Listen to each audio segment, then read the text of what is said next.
నమస్తే మిత్రులారా, నేను మీ శ్రీనివాస్ చౌహాన్, అడ్వకేట్. మిత్రులారా, ఒక కేసులోని విషయం ఏంటి అంటే, ఒక వ్యక్తికి ఇద్దరు భార్యలు.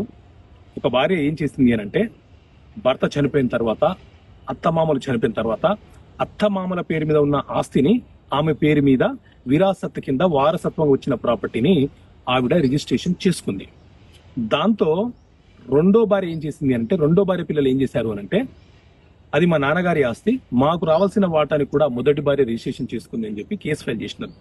సో ఈ సందర్భంలో కోడలు అత్తమామల ఆస్తులకు వారసురాలు అవుతుందా అని అంటే, మిత్రులారా, మన దేశంలో హిందూ వారసత్వపు చట్టం 1956 అమల్లో ఉన్నది.